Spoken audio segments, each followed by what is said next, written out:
Nothing changes instantaneously. In a gradually heating bathtub, you'd be boiled to death before you knew it. Our Father, who art in heaven. Seriously? What the actual fuck? Gilead doesn't care about children. Gilead cares about power. Why does healing have to be the only goal? Why can't we be as furious as we feel? For whatever man sows, so shall he reap. Welcome to Above the Garage. Hi, friends. Today we have such a fascinating and moving conversation for you with Amanda Brugel, who plays one of our absolute favorite characters, Rita Blue. We've loved her since the pilot. Her unique combination of sass and affection for June and all the other players in her life are such an imperative ingredient to the show as a whole, and we were so honored to be able to spend a half hour with her discussing just that and more. Before we dive into that, let me just tell you quickly what's up next in the pipeline. On Monday, we discuss all things special effects with John McGillivray, which was fascinating. Don't miss that one. And also don't miss Josh Charles on Thursday. We do not go into any spoilers about his character on Handmaids, but that conversation went about as far off the rails as possible and was such fun. All right, now to what you're here for. Here's Amanda. Hi, Amanda. Thank you so much for joining us. We really appreciate it. Taking the time before you go to work on a Friday. Oh, you're welcome. I'm very excited. I've known about your podcast for quite some time, so it's excited that we can finally do this. Yes. Can I just say you are incredibly beautiful? Oh, God, I know. Like, even more beautiful in person than Thank you. on the show. Thank you, ladies. Thank you. I was just surfing Instagram, your page, quickly to see what you've been up to lately, and the Jane Goodall photos. My God. I know. I just put them up. You're good. They're well, I happened to just look, Yeah. so I was just very lucky, I think. They're gorgeous, and she's like an idol of mine as well. So, Was it amazing? It was surreal. It was amazing. It was the antithesis of what I thought it was going to be. She is quite mischievous. She reminds me a lot of Margaret Atwood. Yeah. In a way that she has accomplished so much, and she has such gravitas and is an incredibly intelligent, well-spoken, well-accomplished woman, but she's a bit naughty, not a bit, and likes to go rogue and likes to be provocative, and so... How fun. I know, but she went off script, and then I'm just chasing this 90-year-old woman around a stage, and she made me sing to people, and she was bringing people out of the audience, and the CEO at one point was like, this has never happened, and so I was just trying to rein her in, and but it was the most beautiful memory, and when I say core memory, I don't really ever use that term, and I've had a lot of cool things happen to me, as we all have, but it's something that I will never forget. And at the very end, she's watching this movie, it's a viral video of her, it's quite popular, and she's releasing one of the chimpanzees, and it jumps up and gives her a hug before it leaves, and just watching her watch herself was like, I kept staring at the back of her head, like, memorize this moment, never forget this moment. And luckily, Catherine Holland, who's the photographer, captured a picture, but I will never forget it. It was so, it was beautiful. Thank you for asking. Is it available? Will it be available to see? Is it available online? Or did we miss out? I mean, there is a videographer. I'm sure that there will be clips. Yeah. She does it 20 times a month. She's on another world tour now. Wow. Fundraising. I saw her years ago, but she is still so active. It's amazing to me. Yeah, even more in person. It's unsettling if you're trying to rein her in, but for the audio. I would never try. I'm very impressed. No, I did. I gave up. I just sat down. Yeah. It was great. But while we're on the topic of animals, you have a cat, apparently. Yes. Yeah, I'm a big cat person. Let's talk about cats for a second. Do you have a cat? I have 6 cats. Oh, so you're a cat person. Let me just say, I always have to put an asterisk. Not my fault. Other people were irresponsible, and I ended up with 6 cats. Oh, the rescues, all of them. Yeah, so family members and friends that didn't want them. Yeah, we're not caring for their cats, and so now maybe you should find new friends. Yeah. I am kind of at this point, do you open a cat cafe? When you have 6 cats, you kind of have to You do. You have to. Yeah. I have an RV. I could be a traveling cat cafe. Do you have them in an RV? They'll travel in it. Oh, you do it. I could do it. Yeah. Yeah. I'll bring them by here for you guys. Okay. Yeah. Please do. And they all just get along in that small space. Yeah. I mean, they don't interact all the time. Sometimes they're this is my place Not and it's your is probably place. ideal for 6 Yeah, cats. yeah. in a small space. But tell us about your cat. I want to hear about it. No, I have two. Okay. Sadie and Georgie, they were gifts for my children. And my sister called me on Christmas Eve 4 years ago with the first cat, Georgie, and said, I have a present for my youngest son, Phoenix. I have his present. It's alive. I'll be at your house in half an hour. If you don't want it, I have to keep it for a week and we can't give it back because they're closed for Christmas. Wow. And she's the worst, my sister. And so obviously I'm not going to give this cat back. It's a treat my child has always wanted. And so we blindfolded both boys Christmas morning. Oh, the and Christmas morning pet. The Christmas morning that's pet. Amazing. She had a bow. And so we did the reverse with my eldest son because my eldest wanted a cat, and we got a breeder, and they assured us it was a Maine Coon. She is not neither Maine nor Coon, but she's not. She's about this big for listeners. I'm holding my hands an inch apart. Very small. Just a hamster. They gave us a hamster. And they're both lovely, but the interesting thing is that the cat swapped. So the cat that was purchased for the first son, it now loves my second son, and so yeah, it's Cats do choose you. I think they really do. They choose the person. Yeah, for sure. Yeah, we've had too many choose us where the doors are closed. Yeah, you should stop. Yeah. There are limits. There are lines you have to draw. Yeah. Definitely. That's so funny. Okay, Handmaids. Obviously, we love Handmaids.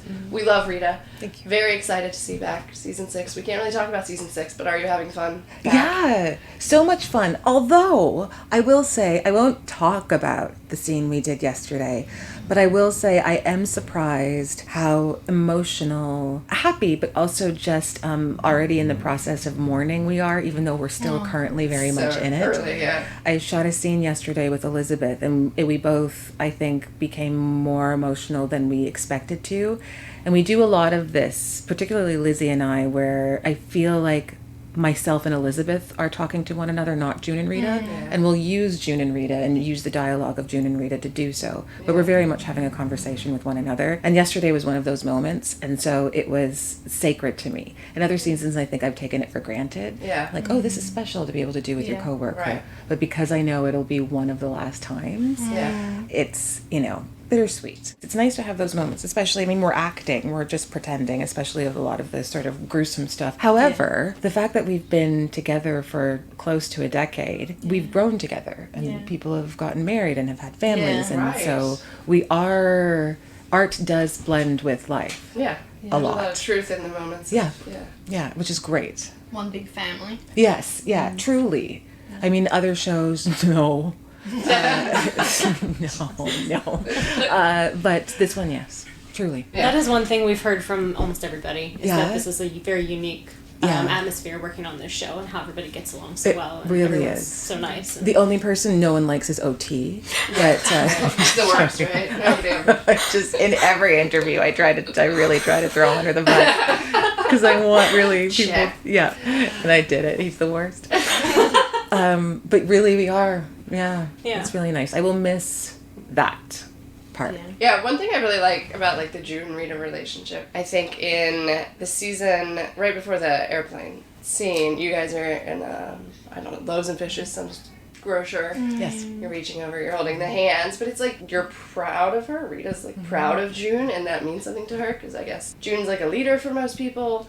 She doesn't let herself be weak or vulnerable around people. She doesn't have parental figures in her life at this moment, and I don't know, I just really like that moment between them, because you're family, and it means so much to her, your approval of her and being proud of her, so it's just nice to see. Yeah, it is. It's interesting because some people in the cast don't read the other parts, don't read parts that don't apply to them, and that's their process, but I find it very important too, because I like to examine her relationship with the other members of the cast. We're circling around her. It's very much June's story, and so I don't want the story to be repetitive for audience members, and I want to make sure that the version of the story that I'm helping to tell complements that and doesn't compete with other stories, or it's not redundant. We're not watching the same relationships over and over again. Right.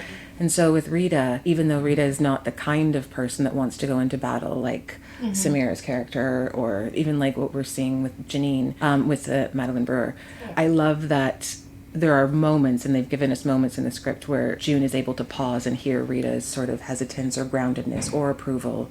It feels like there's a very older sister relationship there, which is nice. Yeah. You do get to see a vulnerability and the mask down with their relationship, which I appreciate. Right.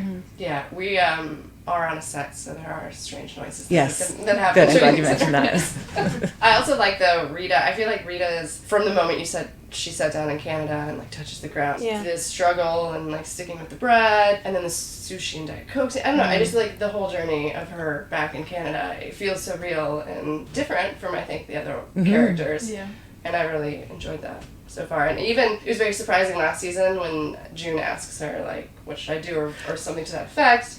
And you're expecting Rita to be like, just be happy, don't, you know. But no, that's not at all. Like, No, go back yeah, for family. if my son was there, I would do anything. Yeah, I think that that's the thing that we see with her. And the writers have always really shared with me that Rita sort of represents the audience in a way that, or sort of the everyday person. And not that everyday people aren't heroes, but everyday people have a bit more logic. Right. And so they aren't going to run directly into the fire Yes. 15 times. Yeah. And it's interesting for me, Amanda, to play because that is the antithesis of who I am as a person. I would be the kind of Running person into the to fire. burn it all down. So that's been a tricky thing to play, to Right. not want to do that. But I love that the writers have included that option for audience members to sort of see themselves as people who would be just grateful to be free, Right. to not seek danger season after season after season, Yeah. to choose the option in which you just stop fighting and embrace peace. And so I like that Rita is able to tell that very small version because the show ultimately is about uprising and fighting back, and it has to be because Right. we have to Yeah. as women, as people. But there is an element of knowing when to stop, Right. knowing when to Yeah. sort of seek your peace over revenge. Right. And you can tell that June was listening to her and Yeah. expecting the same thing, but then she encouraged her, you Yes, know. yeah. And that's great. I love that. What's been your favorite season to film? Oh my God. What a great question. Also very hard. I'm I don't sorry. know. Yeah. I actually don't know. I think season 1 because we didn't know what we were doing. Yeah. Like we very much knew what we were doing, and Reed Morano set up such, like, I feel like I always associate her with the term lovely bones because Yeah. she's set up such a beautiful Yeah. structure and an aesthetic and a tone, a rhythm, like she's the heartbeat. Right. And then also just yes, not knowing what the reaction was going to be, anticipating it was Yeah. going to be phenomenal, but not knowing yet. So it Yeah. seemed like we had a secret. It was also season 1 was really interesting because we shot for a month with the not anticipation, with the knowing that Hillary Clinton was going to be elected the first Oh my female God, president. right? Knowing. Literally knowing. Knowing. No doubt. And then Waking up one morning. it was horrifying. Yeah. And then she wasn't. And then the shift, and suddenly we were doing a television show, and then suddenly it felt like there Yeah. was a small call to action. Much more than, yeah. Yes, not realizing where we were going to be now.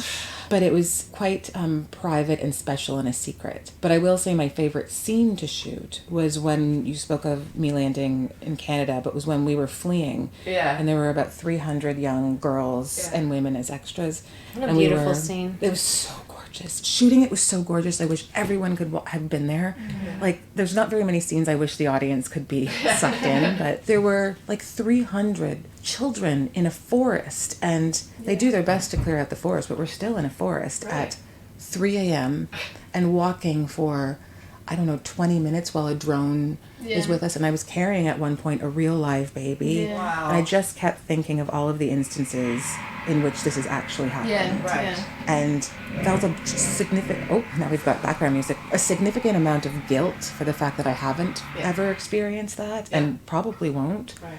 But I really felt lucky to be able to just put my toe in, just experiencing what that possibly could be like. Acknowledging Yeah, that I'll never experience forget is- Yeah. I literally got goosebumps while you were saying Yeah, that. it's so like crazy. Just imagine 300 children in silence, like marching towards their unknown. Hopeful. Yeah. You have no idea how it's going to end. Yeah. Yeah. But I love that episode as a whole. I mean, Yeah. Me too. And Rita's inclusion, I don't know if I think I wasn't expecting it. As you're leading up to it, I don't know if we Yeah. haven't seen Rita in a little while or what, but I do No, we remember being hadn't. so shocked that, and so moved that she's getting on this plane, you know? It's brilliant. So good! I know, thank you. I wonder if you'd like to tell the story about your relationship with Rita in university. Yeah. Yes, we would like to hear the story about Rita At in university. We went to school together, and I've been in love with Margaret since I was 15. And I read The Handmaid's Tale when I was 14, and then I had to do a small writing assignment on it, and I wrote a short series of short stories. And from there, I got a small little scholarship to sort of tour around and read the short stories, which was kind of an introduction into public speaking. Even though I knew I wanted to be an actor, I really did love speaking just about women's rights and women's issues at 15. And then a lot of her other books, and carried Margaret with me. When I went to university, I went to York, and I knew I was going to be either an actor or a writer, so I applied for both programs. And in order to get into the screenwriting program, you had to write a thesis, or sort of a sample of your writing. And so I wrote it on The Handmaid's Tale, and I wrote it on Rita. Wow. And this was in... That's incredible. Really? 1996, I swear to God. God. I have a copy of the front page of it framed, and it's in my bathroom. I have this series of short stories that I brought to an interview once, I think, to show. But anyways, I submitted it. I got a full scholarship, and I turned it down. And I went into acting because I thought writing was going to be... That is an incredible story. So that was 27 years ago. Wow. And then the casting director, the Canadian casting director, Robin Cook, who casts this show, I've always talked about the book. And she knows me. And I don't know how, but I would always talk about the book. And so finally she called me, my agent called me, but she sent the message that she was casting for The Handmaid's Tale, that they weren't going to be, don't get too excited, they're not going to hire Canadian. They only hire Americans, as we know. What? And so it sort of usually is that way. So I auditioned anyways with the full knowledge that I wasn't going to do it, but I just wanted to be able to just speak the lines or see the script. Yeah. So I got a call back, again, knowing that they usually do that just to sort of make sure that they cross all their I's. And I met Bruce and Reed, and then they started asking me about the script because Robin told them the story about me in university, and they asked me if I approved and what I thought. And because I knew I wasn't getting the job, I told them no, it wasn't great. Not in so many words, but just like areas where it could shift, or areas in which, particularly Rita, I have so many theories about her because I've loved her from obviously the beginning, that I just felt there was more silence needed, the more use of sign languages. So if you go back and watch the show, in the very first scene I'm in, Jude is kneeling on the ground and I'm doing this with my hand. It looks like I'm holding my hands, but I'm doing this. And in sign language, it's like for womb. And I would add those little pieces and little bits. On our billboard that we have, I have another sign. I'm doing sign language because I feel like Rita would have adapted, because she is a woman of very few words, but I also feel like Martha's would have adapted some sort of secret sign language to communicate with one another. And so that was woven in, and that was from that callback. And then a couple days later, I got it. And then my life changed. Wow. That's the best story. That's the best story we've ever heard. That's the best story we've ever heard. I know. So when we went to the Emmys that year, they sat me with Margaret. They always sit me with Margaret, which I love. I think because I sort of now know how to deal with her. Again, just because I'm very savvy at chasing women around the stage. But my very first interview from a job I got from like E-Talk, they asked who were the two people I wanted to meet in life. And I said Margaret Atwood and Oprah. So the year that we won the Emmy for Best Series, Margaret was sitting beside me, and Oprah walked out on stage and then announced the winner. And she announced The Handmaid's Tale, and Margaret and I hugged. And so I walked up, and I have a clip of it, and a still of it. I walked up hand in hand with Margaret onto the stage, and we walked to the top of the stage, and the whole cast is there, and Bruce and Lizzie and Yvonne. And I walked Margaret over to Oprah, and I said, Oprah, Margaret, and then stepped back, and then we all did the speech, and that's it. That is the most beautiful. True stories. Yeah, isn't that crazy? Stories. Thank you I know. for telling her to tell us. Yes, that. thank you. Yeah. And I truly believe in that kind of stuff. I really do believe that you can manifest those How moments. else would that have... I don't know. Yeah. No, 27 years later to be playing her, that was my introduction into the arts, who gave me my voice. Yeah. When you got the call that you got the part, did you just scream, run around? We cried. My agent ran out and bought copious bottles of champagne. My father, who has passed, who's very close, I'm very close with, was with me, and we went out and partied. We were at an event that I was getting an award for and left because we were so excited. And then they called and they were like, what are you doing? And we were like, oh, yeah. And every year it's been the same. It's the same sort of celebration. And just to be very candid, I am a Canadian actor. The level of programming here, we have wonderful shows, but we just don't have the budgets. We don't have the sort of infrastructure to support a mega show like this. And so the idea that I've always been the only Canadian, I've always been the only regular, it's something that I never take for granted because it's such high art that it really has set me up for expecting more as an artist, and I've learned so much, which has been, you know, a dream come true, especially as a 47-year-old woman of color. It's crazy. You're not 47. I am, girl. Are you sure? My bones will Show tell us you. your birth certificate. We don't Or just show you my hips. You know? Have you ever thought about like publishing or reading your short stories? I have. I've been asked that many times before. I think I would like to wait to give it a bit of a break. I don't want it to. It could be very much a taking advantage of a moment, and I don't really want to do that. If people are interested, they're interested later. But I don't want to sort of monetize the character that's already given me so much. I feel like it's a bit tacky. Maybe come back in a decade or something. Come back in a decade. We'll still be here with our money waiting to buy There you go. stories, Thank you. so. Thank you. I would if the character didn't mean as much, because, you know, you got to get that bread. But she means the world to me, so I'm protective of her and of Margaret. Was Rita just as sassy as she was in season 1 and 2, like before you told Bruce about the... I think she was, but what I did do, I didn't ask them for permission, I just did it. In the book, there's Rita and Cora. There are 2 Marthas. Right. Oh, yeah. I was so excited to meet Cora on the season 1, and she just never showed up. And so I took Kept not showing up. Yeah, and I was, again, quite offended by that. So I took it upon myself to then weave Cora into Rita. And so I would have highlighters, and I would say one line. Again, if you go back, I would say one line almost as if it was Cora. So gentle, reserved, frightened. The version of Rita that you see now is closer to Cora than Rita. And then when you see the sort of acerbic, edgy, very strong, sassy side, that's more Rita in the original book. And then I wove them together. My goal for this season, without ruining anything, is to, we've gone a little too far into Cora, and I think Cora has a beautiful heart and is gentle, but it is a bit too scared. And I would like to leave the audience with a bit more Rita, or a better blend of the two, so that you can see that she still has a bit of edge, because I think she deserves that. To go off into this is the a good sunset. point for that to come back, I think. Yeah. That's And really I love- fascinating yeah. that you blended them like You that. did, yeah. I think we've discussed before, maybe when we were discussing the book on an episode or something, but we did discuss that they had rolled Cora and Rita more into one here. But little did we know you have done That you this would take her- single-handedly. Highlighter, and well, no, that's not fair. There is an actress, and she was hired to play Cora, Right, in Lawrence's house. in Lawrence's house. Oh, yeah. But it Yeah, wasn't same. the Waterford's Cora Right. and Rita, because there were 2 of them, and I so much valued that. And Cora and June in the book were closer, or Cora was a bit softer and more gentle with Jude, and so I wanted to weave that into it, and so I just did. When you were making the bread on set, are you literally... Yes. Yeah, actually do. I mean, we don't cook it. I don't cook, but I could make some bread. I was going to say, I bet you could.